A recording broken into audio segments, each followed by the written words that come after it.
జగనన్న ఎప్పుడు మహిళల పక్షపాతి, ఆడోళ్ళు ఇంట్లో కష్టపడకూడదని ఎప్పుడు మా మామ చెప్తాండేటోళ్ళు. ఆడోళ్ళు సంతోషంగా ఉండాలా ఇంట్లో ఎప్పుడు అని జగన్ సార్ ఏం చెప్పినాడు. అందుకనే ఇల్లు కట్టించడమే కాకుండా ఇల్లు రిజిస్ట్రేషన్ ఎవరి పేరుతో పెట్టిస్తామన్నాడు. ఆడోళ్ళ పేరుతోనే ఇల్లు రిజిస్ట్రేషన్ చేస్తారు. ఇంతవరకు మనకు పట్టాలు ఇచ్చినారా? మన ఇళ్లకు మనకు పట్టాలు ఇచ్చినారా? జగనన్న మన ఇళ్లకు మనకే పట్టాలు ఇస్తానన్నాడు. ఆ పట్టాలు తీసుకొని మనం అవసరమైతే బ్యాంకులకు పోయి లోన్ పెట్టుకొని లోన్ తెచ్చుకోవచ్చు. అది మొదటిది.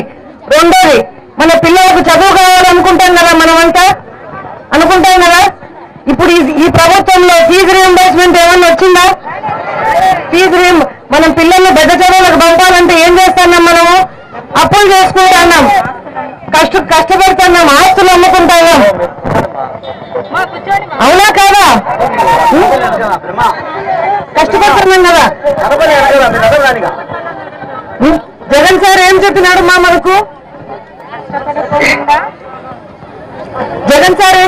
మనకు? కేజీ నుండి పీజీ వరకు పిల్లలకయ్యే చదువులకయ్యే ఖర్చు ఎంత ఖర్చు అయినా సరే దీన్ని చదివి చాలా కష్టపడతాం. నేను ఎంతో మందిని కలిసిన ఆరోగ్యం బాలేదమ్మా చేర్చుకోలేకుండామమ్మా అని. మీరు ఒకరా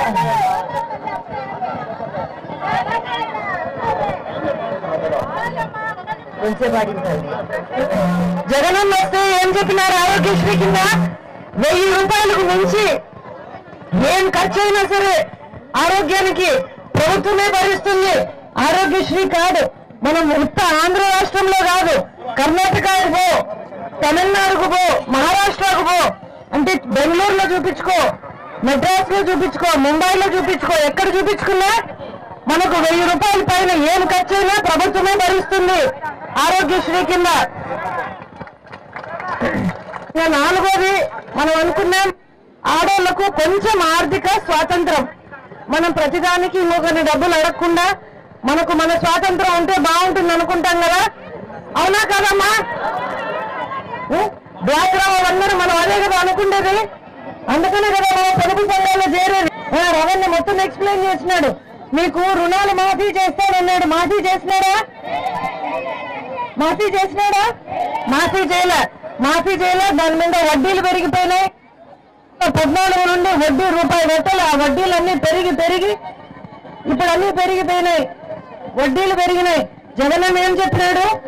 ఎన్నికల రోజుకు అంటే ఏప్రిల్ 11వ తారీఖు పొదుపు సంఘాల రుణాలన్నీ ఎంతైతే ఉంటాయో వాటన్నింటినీ 4 దఫాలలో మొత్తము మాఫీ చేస్తామన్నారు. జగనన్న మాట ఇస్తే నమ్మచ్చా? మనము జగనన్న మాట ఇస్తే నమ్మచ్చా? చంద్రబాబు మాట నమ్మచ్చా? నమ్మకూడదు, నమ్మలేము. మోసం చేస్తాడు ఆయన. నమస్తే అమ్మా. అవునా కాదా? ఇల్లు కూడా కనిపిస్తా. మనం ఇంట్లో వాళ్ళందరికీ ఆరోగ్యం బాగుండాలి అనుకుంటామా లేదా? మనమందరం ఇక్కడికి వచ్చినాం కదా, మనమే మాట్లాడుకొని ఆలోచించుకున్నాం. ఇళ్ళ గురించి మొదట అనుకున్నాం. 14 నుండి వడ్డీ రూపాయి పెట్టాలి. ఆ వడ్డీలన్నీ పెరిగి ఇప్పుడు అన్నీ పెరిగిపోయినాయి. 4 దఫాల్లో రుణాలంతా మాఫీ చేస్తారు. తర్వాత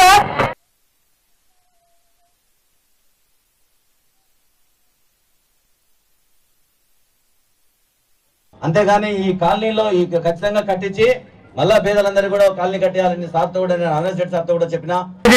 మనకు సంబంధించిన కార్యకర్తలు ఇక్కడ మేడం దగ్గర ఉండడం కాదు,